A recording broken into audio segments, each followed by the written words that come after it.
Assalamualaikum warahmatullahi wabarakatuh. Saya Dewinta Agustin dari kelompok 4. Saya akan membahas hasil makalah saya yang bagian B, jual beli yang dilarang dalam Islam.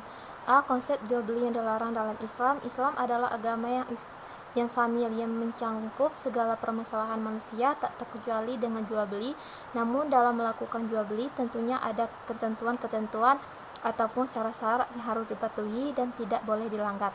Seperti jual beli yang dilarang yang akan kita bahas ini karena telah menyalahi aturan dan ketentuan dalam jual beli dan ketentuannya merugikan salah satu pihak, maka jual beli tersebut dilarang.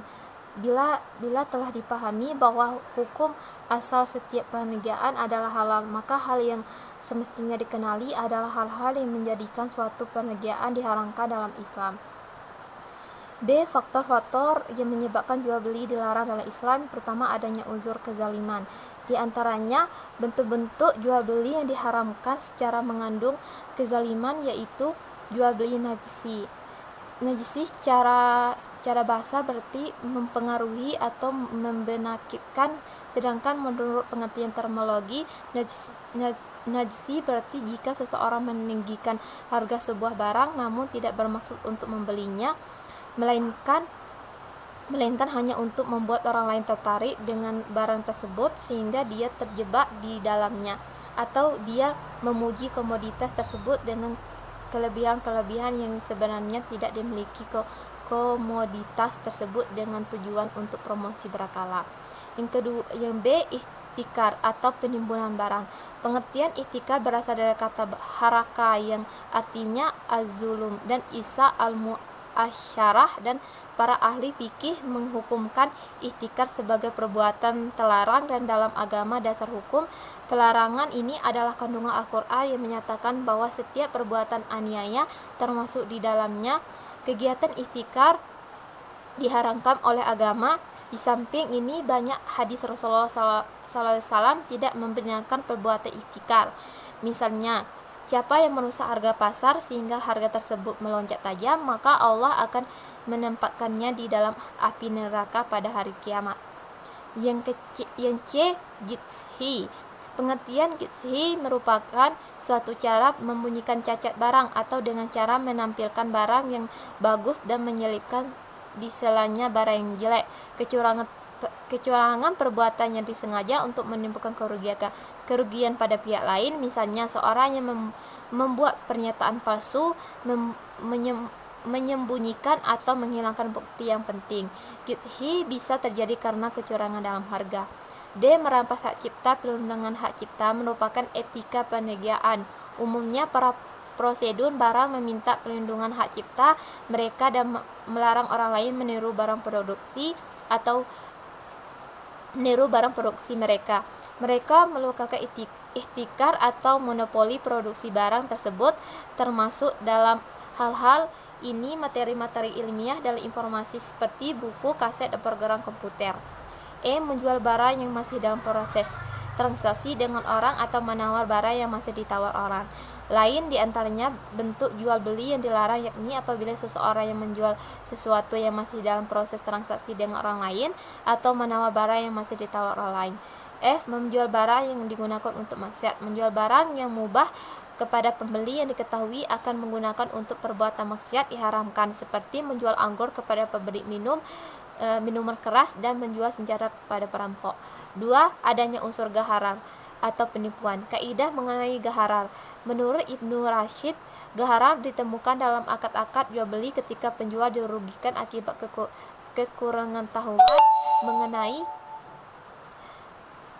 mengenai akibat kurang ketahuan tentang kriteria penting dalam akad barang yang ia jual, kualitas barang maupun waktu penyerahan barang itu, atau dapat dikatakan jual beli secara gharar yang tidak jelaskan sifatnya, yaitu segala bentuk jual beli yang di dalamnya terdapat jahalal, unsur ketidakjelasan, atau di dalamnya terdapat unsur taruhan atau judi. Sebuah akad melibatkan gharar menyebabkan keuntungan dan kekayaan yang tak pantas pada suatu pihak tanggungan kerugian pihak lain. Oleh karena itu, Nabi SAW telah melarang akad-akad yang mengandung gharar. Beliau mengidentifikasi sejumlah transaksi sebagai transaksi gharar apabila transaksi itu melibatkan elemen ketiga. Pastikan risiko judi, tidak adanya ketentuan, dan kurangnya pengetahuan mengenai fakta-fakta batin dalam akad. Hukum jual beli gharar dilarang dalam Islam berdasarkan Al-Quran, didasarkan kepada ayat-ayat yang melarang memakan harta orang lain dengan cara yang batil. Sebagaimana yang disebut dalam Al-Quran surat An-Nisa ayat 29 yang berbunyi, artinya, hai orang-orang yang beriman, janganlah kamu saling memakan harta sesama dengan jalan yang batil, kecuali dengan jalan perniagaan yang berlaku dengan suka sama suka di antara kamu. Dan janganlah kamu membunuh dirimu kamu sendiri. Sesungguhnya Allah Maha Penyayang dan Maha Penyayang kepadamu. B. Transaksi berjangka. Transaksi berjangka adalah salah satu bentuk cara jual beli instrumen di pasar keuangan, di mana berlangsungnya pembayaran dan penerimaan instrumen pada masa yang akan datang dan diterima dengan paidai waktu pembayaran. Transaksi berjangka hukumnya haram karena 1. Penyerahan barang dengan uang tidak tunai, dan para ulama sepakat mengharamkan jual beli barang dan uang yang tidak tunai. Yang kedua, transaksi ini mengandung gharar disebabkan turun naik harga dengan jangka waktu yang tertentu. Yang ketiga, pada umumnya saat kontrak terjadi, penjual belum memiliki barang yang dijualnya tersebut penjual barang yang tidak dimiliki. C. Asuransi.